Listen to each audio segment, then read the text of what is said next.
എല്ലാ പ്രിയപ്പെട്ടവർക്ക് യേശു ക്രിസ്തുവിൻ നാമത്തിൽ വന്ദനം.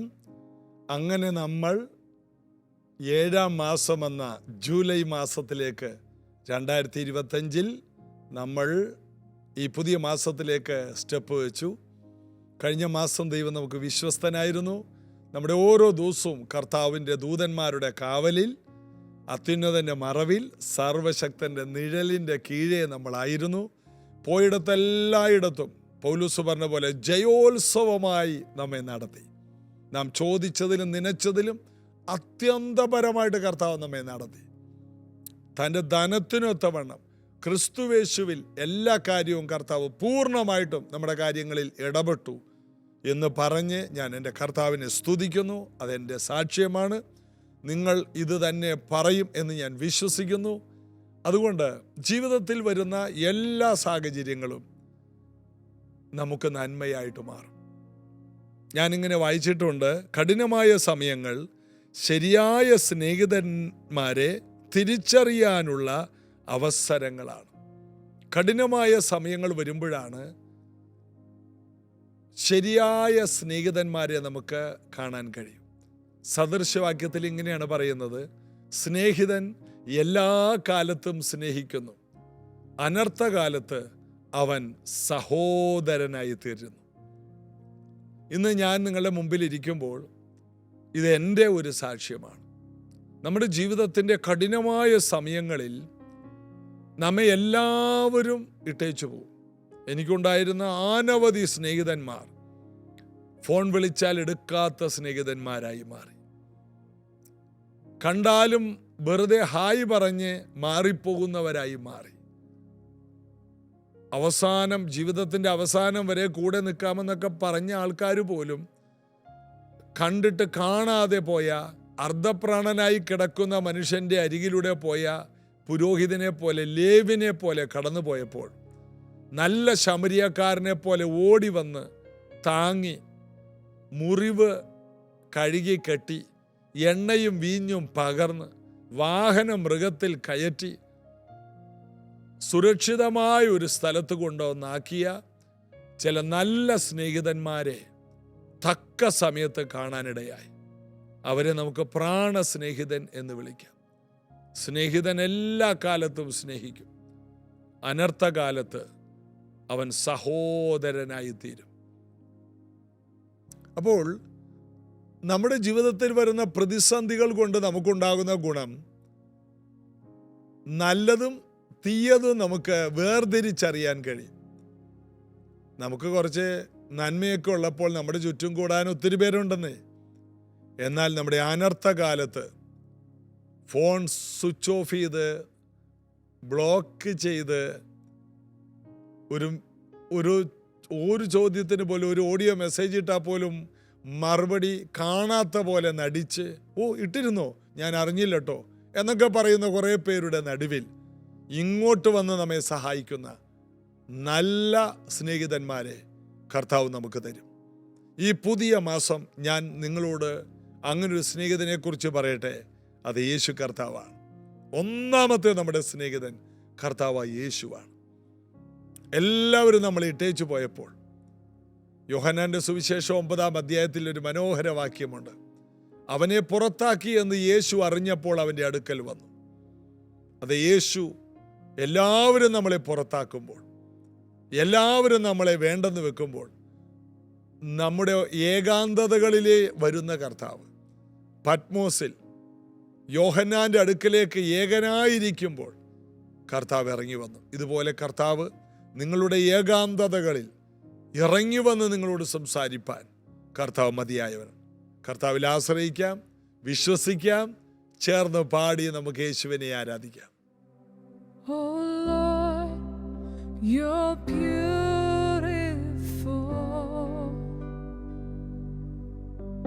Your face is all I see. And when your eyes are on this child, your grace abounds to me. Oh Lord,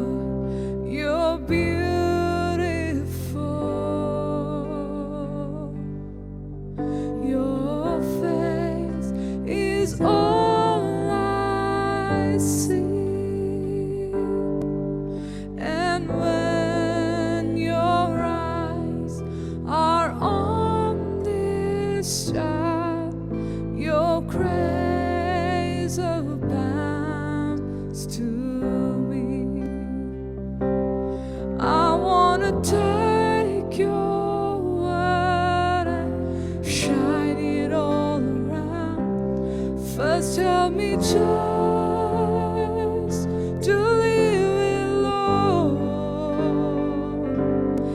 And when I'm doing well, help me to never see the crown.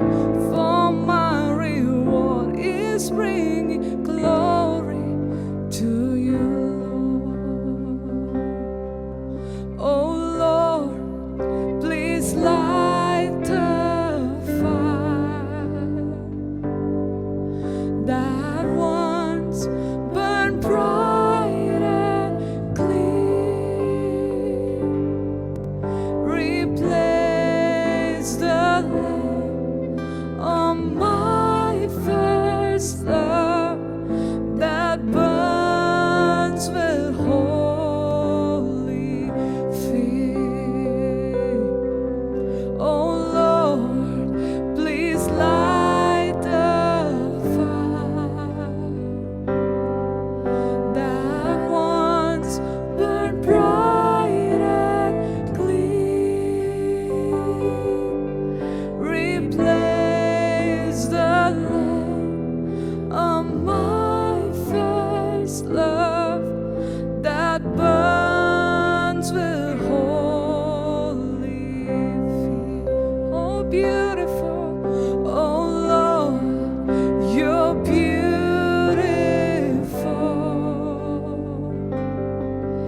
Your face is all I see.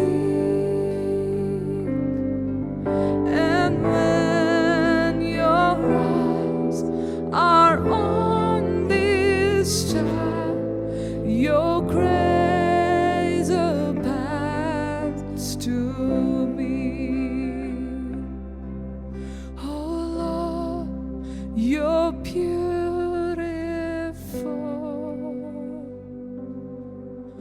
Your face is all I see. And when your eyes are on this child, your grace abounds to me.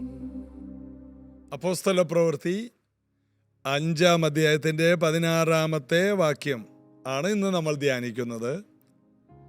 അതുകൂടാതെ യെരുശലേമിന് ചുറ്റുമുള്ള പട്ടണങ്ങളിൽ നിന്ന് പുരുഷാരം വന്നുകൂടി രോഗികളെയും അശുദ്ധാത്മാക്കൾ ബാധിച്ചവരെയും കൊണ്ടുവരികയും അവരെല്ലാവരും സൗഖ്യം പ്രാപിക്കുകയും ചെയ്യും. ഒന്ന്, പത്രോസൊക്കെ നടന്നു പോകുമ്പോൾ നിഴല് തട്ടാൻ വേണ്ടി ജനങ്ങൾ വഴിയിൽ വിരികൾ വിരിച്ച് അവിടെയും കിടക്കയോടെ ചുമന്ന് തളർവാദ രോഗികളെ അവിടെയും കൊണ്ടുവന്ന് കിടത്തും. അവർക്കെല്ലാം പത്രോസിലും അപ്പോസ്തലന്മാരിലും വളരെ പ്രതീക്ഷകളുണ്ടായി. അതാണ് 15-ാമത്തെ വാക്യം. വലിയ പ്രതീക്ഷ. ഇന്ന് ഭൂമിയിലുള്ള ദൈവസഭയുടെ മേൽ ഇന്ന് സമൂഹത്തിലുള്ളവർക്ക് പ്രതീക്ഷകളില്ല. ചർച്ച് എന്ന് പറഞ്ഞാൽ ആരെങ്കിലും ചത്താ കുഴിച്ചിടണം, കല്യാണം നടത്തണം, പിന്നെ കുറച്ച് ആവശ്യം വന്നാൽ ഇവരെയൊക്കെ വേണം, പിന്നെ വല്ല ചാരിറ്റിയൊക്കെ ചെയ്യുന്ന പള്ളിയാവുമ്പോൾ എന്തെങ്കിലുമൊക്കെ സ്കൂൾ തുറക്കുമ്പോൾ പിള്ളേർക്ക് കുടയും വടിയൊക്കെ മേടിച്ചു കൊടുക്കുന്നു, അങ്ങനത്തെ കുറച്ച് പരിപാടികളൊക്കെ ചെയ്യുന്ന ഒരു സ്ഥാപനമായിട്ട് സഭകൾ മാറി. എന്നാൽ സഭയ്ക്ക് അതിനപ്പുറത്ത് കുറേ കാര്യങ്ങളൊക്കെ ചെയ്യാനുണ്ട്. സഭയിലെ ഓരോ വ്യക്തികളുടെ നിഴലിന് പോലും വിലയുണ്ടെന്നുള്ള സത്യം ഈ അപ്പോസ്തല പ്രവൃത്തി വായിക്കുമ്പോഴാണ് മനസ്സിലാകുന്നത്. പണ്ട് പറഞ്ഞിട്ടുണ്ട്, നിന്റെ നിഴല് പോലും കണ്ടുപോകരുത് ഇവിടെ. കാരണം എന്താ അങ്ങനെ പറയുന്നത്? ഓരോ വ്യക്തികളും വീട്ടിലോട്ട് വരുമ്പോൾ അല്ലെങ്കിൽ ഒരു സ്ഥലത്തോട്ട് ചെല്ലുമ്പോൾ ആദ്യം ചിലപ്പോൾ നിഴല് ചെല്ലും. നിഴല് ചെന്നിട്ടാണ് ആള് ചെല്ലുന്നത്, പുറകിൽ നിന്ന് വെട്ടമാണെങ്കിൽ. അപ്പം നിഴല് കണ്ടാൽ പോലും വെറുക്കുന്ന ഒരു സമൂഹത്തിൽ ഇപ്പോൾ നിഴലിന് പോലും ദൈവം വില കൽപ്പിച്ചു. അതാണ് നമ്മൾ അവിടെ അതിൽ നിന്ന് മനസ്സിലാക്കുന്നത്. നമ്മുടെ നിഴലിന് പോലും ദൈവം വില കൽപ്പിക്കും. ഇറങ്ങി തിരിച്ച കാലത്ത് നമുക്ക് വിലയില്ല. ഈ സത്യത്തിനു വേണ്ടി ഇറങ്ങിയത് കൊണ്ട് എല്ലാവരും ഒറ്റപ്പെടുത്തുന്ന സമയം വരും. എന്നാൽ കർത്താവിൽ വിശ്വസിച്ച് പരിശുദ്ധാത്മാവിൽ നിറഞ്ഞ് മടുത്തു പോകാതെ പ്രാർത്ഥനയിൽ ഉറ്റിരുന്ന് ആ ദൈവശക്തിയിൽ നിറഞ്ഞു നിൽക്കുമ്പോൾ നിന്റെ നിഴലിന് പോലും കൊതിക്കുന്ന ഒരു സമയം മറ്റുള്ളവർക്കുണ്ടാകും. നിന്റെ നിഴലിൻ്റെ വിലയെ നീ തിരിച്ചറിയണം. നിന്റെ നിഴല് പോലും മറ്റുള്ളവർക്ക് ഒരു അനുഗ്രഹമായി മാറും. ഇന്ന് നിന്നെ കാണുന്നവർക്ക് നിന്നെ ഇഷ്ടമല്ല, നാളെ നിന്റെ നിഴലിനെ പോലും ജനങ്ങൾ ആശ്രയിക്കും. അതുപോലെ വിലപ്പെട്ട, ഇന്ന് സമൂഹത്തിലെ ഏറ്റവും വിലയേറിയവരാണ് നാം. ഇന്ന് ഭൂമിയിലുള്ള ഒരു കോടീശ്വരൻ്റെ നിഴലിന് യാതൊരു വിലയുമില്ല. അതുകൊണ്ട് പറഞ്ഞാൽ അദ്ദേഹം വരുമെന്ന് അറിഞ്ഞാൽ എല്ലാവർക്കും സന്തോഷമാണ്. എന്നാൽ ഈ കോടീശ്വരന്മാരൊന്നും ആർക്കൊന്നും അങ്ങനെ കൊടുക്കാറില്ല. പേരും പെരുമയൊക്കെ ഉണ്ടാകാൻ ചിലതൊക്കെ ചെയ്തെന്ന് വരും. ഗവൺമെൻറ്റിന് ഇത്ര കൊടുത്തു, ഇന്ന പഞ്ചായത്തിന് ഇത്ര കൊടുത്തു, അങ്ങനെ ഒരു പേരുണ്ടാക്കാനല്ലാതെ രഹസ്യത്തിൽ ഇടംകൈ ചെയ്തത് വലംകൈ അറിയരുതെന്ന് കർത്താവ് പഠിപ്പിച്ചതുപോലെ അങ്ങനെ ചെയ്യുന്നവരൊന്നും ഇന്ന് ഇല്ല.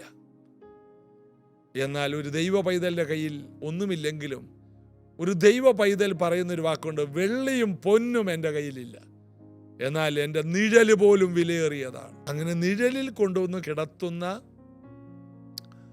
ജനങ്ങൾ യെരൂശലേമിൽ എല്ലാവരും ആയപ്പോൾ, ഇപ്പോൾ അടുത്ത വാക്യത്തിൽ അത് കൂടാതെ യെരൂശലേമിന് ചുറ്റുമുള്ള പട്ടണങ്ങളിൽ നിന്നും, വെളിയില, പുരുഷാരം വന്നുകൂടി രോഗികളുടെയും അശുദ്ധാത്മാക്കൾ ബാധിച്ചവരുടെയും കൊണ്ടുവരികയും അവരെല്ലാവരും സൗഖ്യം പ്രാപിക്കുകയും ചെയ്യും. എല്ലാവരും. അതിൻ്റെ അർത്ഥം യെരൂശലേമിന് ചുറ്റുമുള്ളവരും യെരൂശലേമിലുള്ളവരും എല്ലാം സൗഖ്യമായി. അതുകൊണ്ട് നമ്മളൊന്ന് ശരിക്കും ചിന്തിച്ചാൽ അവിടെ ആശുപത്രികളെല്ലാം അടച്ച് പൂട്ടി.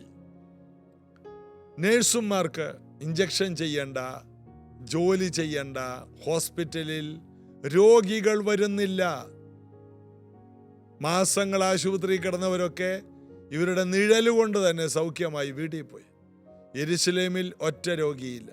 യെരൂശലേമിലുള്ള ചുറ്റുമുള്ള പട്ടണങ്ങളിൽ രോഗികളില്ല. അതുപോലെ രോഗികളെ സൗഖ്യമാക്കി. അപ്പോൾ തന്നെ ഈ രോഗികളെല്ലാം യേശുവിനെ സ്വീകരിച്ചു എന്നൊന്നും എഴുതിയിട്ടില്ല. സൗഖ്യമാക്കി. അതിൻ്റെ അർത്ഥം യേശുവിനെ സ്വീകരിക്കുകയോ സ്വീകരിക്കാതിരിക്കുകയോ. യേശു ഈ ഭൂമിയിലായിരുന്നപ്പോൾ പരീശന്മാരോട് പറഞ്ഞു, നിങ്ങൾ പോയ കുറുക്കനോട് പറ, ഹെരോദാവിനോട് പറ, ഇന്നും നാളെയും ഞാൻ രോഗികളെ സൗഖ്യമാക്കി ഭൂതങ്ങളെ പുറത്താക്കി 3-ാം നാളിൽ ഞാൻ സമാപിക്കും. യേശു മരിക്കുന്ന ആ ദിവസം വരെ അത്ഭുതം ചെയ്തിട്ട് ജനങ്ങൾക്ക് വിടുതൽ കൊടുത്തിട്ട് ആ ക്രൂശിലോട്ട് പോയത്. മഹാപുരോഹിതന്റെ ദാസനായ മൽക്കോസ് പത്രോസ് അവൻ്റെ കാതറുത്ത് കളഞ്ഞു. കഴുത്തിന് വെട്ടിയതാണ്. ഈ മീൻ വീശാനായിട്ട് വല വീശുന്ന ആൾ ചരിച്ച വീശുള്ളൂ. അങ്ങനെ കഴുത്തിന് വെട്ടാനൊന്നും അറിയില്ല. കയ്യിൽ വാളുണ്ടെങ്കിലും ചരിച്ച് വീശി ചെവി അറുത്തുപോയി. കർത്താവ് ആ ചെവിയെ തൊട്ട് സൗഖ്യമാക്കി. അതൊരു രോഗമല്ല, ചെവി അറ്റുപോയി. ആ ചെവി എടുത്ത് ഫിറ്റ് ചെയ്ത് കൊടുത്തു. എന്നിട്ടാണ് വിലങ്ങ് വെക്കപ്പെട്ടവനായി നേരെ കഠിനമായ വേദനകളിലേക്ക് കടന്നുപോയത്. അതിൻ്റെ അർത്ഥം യേശു സൗഖ്യമാക്കി എല്ലാവരും യേശുവിനെ സ്വീകരിച്ചില്ല. യേശുവിനെ ക്രൂശിച്ചവരുടെ ലിസ്റ്റിൽ പോലും അവരുണ്ടായിരുന്നു. കാരണം ക്രൂശിക്കാൻ അവർക്ക് എഴുന്നേറ്റ് നടക്കാനുള്ള രാവത ഉണ്ടാക്കി കൊടുത്തത് കർത്താവാണ്. ഇതെല്ലാം തളർന്നും രോഗികളായിട്ടും തകർന്നും കിടന്നവരാണ്.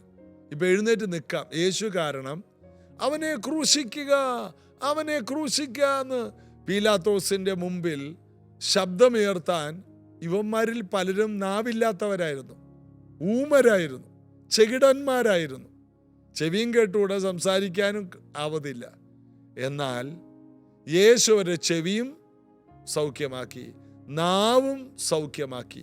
എഫദ, തുറന്നു വരിക എന്ന് പറഞ്ഞപ്പോൾ കണ്ണു തുറന്നു വന്നു, ചെവി തുറന്നു വന്നു, സംസാരശേഷി തുറന്നു വന്നു. വരണ്ട കൈകൾ നേരെയായി. യേശുവിന് നേരെ കൈ ചൂണ്ടാനുള്ള ശേഷി അവർക്കുണ്ടായി. അന്ന് യേശുവിന് വിഷയമല്ല. യേശു അത് ശ്രദ്ധിച്ചു പോലുമില്ല. അതുകൊണ്ട് അപ്പോസ്തലന്മാർക്ക് മനസ്സിലായി കർത്താവിൻ്റെ ഏറ്റവും വലിയ ഇഷ്ടം എല്ലായിടത്തും എല്ലാവരും മാനസാന്തരപ്പെടണം, എല്ലായിടത്തും എല്ലാവരും സൗഖ്യമാകണം, എല്ലായിടത്തും എല്ലാവരും ദാരിദ്ര്യത്തിൽ നിന്ന് പുറത്തു വരണം, എല്ലായിടത്തും എല്ലാവരും സമൃദ്ധി പ്രാപിക്കണം. യേശുവിനെ സ്വീകരിക്കുകയോ സ്വീകരിക്കാതിരിക്കുകയോ, ഇതൊന്നും സ്വർഗത്തിൽ പോവുകയോ നരകത്തിൽ പോവുകയോ ഇതൊന്നും വിഷയമല്ല. നമ്മുടെ അടുക്കൽ വരുന്നവരെല്ലാം വിടുതൽ പ്രാപിക്കണം. നമ്മുടെ കർത്താവ്, നമ്മുടെ രക്ഷകനായ യേശു നമ്മെ പഠിപ്പിച്ചത് അതാണ്. അതുകൊണ്ടാണ് അപ്പോസ്തല പ്രവൃത്തി 10:38 നസ്രയനായ യേശുവിനെ ദൈവം പരിശുദ്ധാത്മാവിനാൽ ശക്തിയാൽ അഭിഷേകം ചെയ്ത് അവൻ നന്മ ചെയ്ത് ഭൂതങ്ങളെ പുറത്താക്കി സഞ്ചരിച്ച കാര്യം നിങ്ങൾ അറിയുന്നില്ല എന്ന് ചോദിക്കുന്നു. അപ്പോൾ പരിശുദ്ധാത്മാവിൽ ശക്തിയാലും അഭിഷേകം ചെയ്തപ്പോൾ യേശു ചെയ്ത പ്രധാന കാര്യം നന്മ ചെയ്യുക എന്നുള്ളതാണ്. നന്മ ചെയ്യാൻ പ്രാപ്തിയുള്ളപ്പോൾ അതിന് യോഗ്യന്മാരായിട്ടുള്ളവർക്ക് ചെയ്യാതിരിക്കരുത് എന്ന് നാം വേദപുസ്തകത്തിൽ വായിക്കും. നന്മ ചെയ്യാൻ പ്രാപ്തി, സൗഖ്യമാക്കാൻ നിനക്ക് പ്രാപ്തിയുണ്ടെങ്കിൽ നീ എല്ലാവരെയും സൗഖ്യമാക്കണം. ഭൂതങ്ങളെ പുറത്താക്കാൻ ദൈവം കൃപ തന്നെങ്കിൽ എല്ലാ കുടുംബങ്ങൾക്കും ആ വിടുതൽ കൊടുക്കണം. അവർ ദൈവസഭയിലേക്ക് വരികയോ വരാതിരിക്കുക. ഇതാണ് യേശു ചെയ്ത ഏറ്റവും വലിയ ചാരിറ്റി എന്ന് പറയുന്നത്. നന്മ ചെയ്യുക, സൗഖ്യമാക്കുക. അതുകൊണ്ട് വലിയ പുരുഷാരത്തിന് എഴുന്നേറ്റ് വന്ന് കർത്താവിനെ ക്രൂശിക്കാൻ ഒരുമിച്ച് ആർക്കാൻ. നേരത്തെ ശബ്ദമൊന്നും ഇല്ലായിരുന്നു, നേരത്തെ ചെവിയൊന്നും കേട്ടുകൂടായിരുന്നു. ഇപ്പോൾ ബറാബാസിനെ വേണോ യേശുവിനെ വേണോ എന്ന് ചോദിച്ചപ്പോൾ ബറാബാസിനെ മതിയെന്ന് പറയാൻ ഇപ്പോൾ ഇവർക്ക് ചെവി കേൾക്കാൻ പറയാൻ പറ്റി. ഒരു സത്യം അറിയണം, ഇന്ന് നിങ്ങൾ സഹായിക്കുന്ന വ്യക്തി നാളെ നിങ്ങളെ ക്രൂശിക്കാൻ മുന്നിൽ നിൽക്കുന്നവരായിരിക്കും. സാരമില്ല, യേശു നമ്മെ പഠിപ്പിച്ച മാർഗം അതാണ്. ഇത്രയും ഉപകാരം ചെയ്തിട്ട് അവര് എന്നോടിങ്ങനെ കാണിച്ചല്ലോ എന്ന് പറയണ്ട. ചെയ്യുക, നന്മ ചെയ്യുക, ഉപകാരം ചെയ്യുക, ഉപദ്രവിക്കുന്നവർക്ക് വേണ്ടി പ്രാർത്ഥിക്കുക.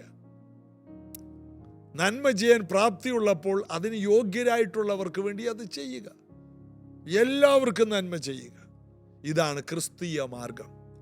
ഈ പുതിയ മാസത്തിൻ്റെ ആരംഭം മുതൽ മറ്റുള്ളവർക്ക് നന്മ ചെയ്യാനുള്ള ശക്തിയുള്ളവരായി നമുക്ക് എഴുന്നേൽക്കാം.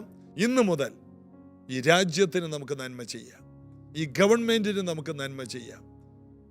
നമ്മൾ പലരും ജോലി ചെയ്യുന്നിടത്തെ മേലുദ്യോഗസ്ഥർക്കും കീഴുദ്യോഗസ്ഥർക്കും നന്മ ചെയ്യുക. മറ്റുള്ളവരെ നോക്കി ഒന്ന് ചിരിക്കുന്നത് പോലെ നന്മയാണ്. നമ്മേക്കാൾ നിലവാരം താഴ്ന്നു കിടക്കുന്നവരും നമ്മേക്കാൾ നിലവാരം കൂടിയവരോട് മുഖപക്ഷമില്ലാതെ നമുക്ക് നന്മ ചെയ്യാം. അതിനുള്ള ശേഷി കർത്താവ് നിങ്ങൾക്ക് എല്ലാവർക്കും തരും. പരിശുദ്ധാത്മാവ് വന്നു കഴിഞ്ഞാൽ അതാണ് സംഭവിക്കുന്നത്. ദൈവത്തിൻ്റെ ദാനം പണത്തിന് വിൽക്കരുത്, ഇതൊരു ബിസിനസ്സാക്കി മാറ്റരുത്. എല്ലാവർക്കും നന്മ ചെയ്യുക. ദൈവത്തിൻ്റെ പുത്രനായ യേശുവിൻ്റെ ഹൃദയത്തെ നമുക്ക് തണുപ്പിക്കുക. കർത്താവ് അതിനുള്ള കൃപ തരട്ടെ. പ്രാർത്ഥിക്കാം. യേശു കർത്താവേ, അങ്ങയുടെ സന്നിധിയിൽ ഞങ്ങളെ ഏൽപ്പിക്കുന്നു. ഇന്ന് കേട്ട ഈ ദൈവവചനം ഇവരുടെ ജീവിതത്തിൽ ഒരു പുതിയ വഴിത്തിരിവാകട്ടെ. ഇന്നു മുതൽ എല്ലാവരോടും ഗുണം സംസാരിക്കാൻ, നന്മ സംസാരിക്കാൻ, ഫോൺ വിളിച്ച് പലർക്കും നല്ല വാക്കുകൾ പറയാൻ, മറ്റുള്ളവരെ ആശ്വസിപ്പിക്കുവാൻ, എല്ലാവർക്കും എല്ലാമായി തീരുവാൻ ഞങ്ങളെ സമർപ്പിക്കുന്നു. ലോകത്തിൻ്റെ വെളിച്ചമെന്നും ഭൂമിയുടെ ഉപ്പെന്നും ഞങ്ങളെക്കുറിച്ച് പറഞ്ഞെങ്കിൽ അതങ്ങനെ തന്നെ നിറവേറട്ടെ. കർത്താവ് അത് ചെയ്യണം. ജനങ്ങൾക്ക് നന്മകൾ ഉണ്ടാകട്ടെ. ഇത് കേൾക്കുന്നവർ സൗഖ്യമാകട്ടെ. ബന്ധനങ്ങൾ അഴിഞ്ഞ് യേശുവിൻ്റെ നാമത്തിൽ അവർ സ്വതന്ത്രമാകട്ടെ. സാമ്പത്തിക വഴികളെല്ലാം തുറന്നു വരണം. കുടുംബ ബന്ധങ്ങൾ അനുഗ്രഹമാകട്ടെ. യേശുവിൻ നാമത്തിൽ ആമേൻ. ഈ ജീസസ് എവരി ഡേ തുടങ്ങിയ ശേഷം ഞാൻ ഒത്തിരി അനുഗ്രഹിക്കപ്പെട്ടു. കാരണം ഞാൻ ഒത്തിരി പേർക്ക് നന്മ ചെയ്യുകയാണ്.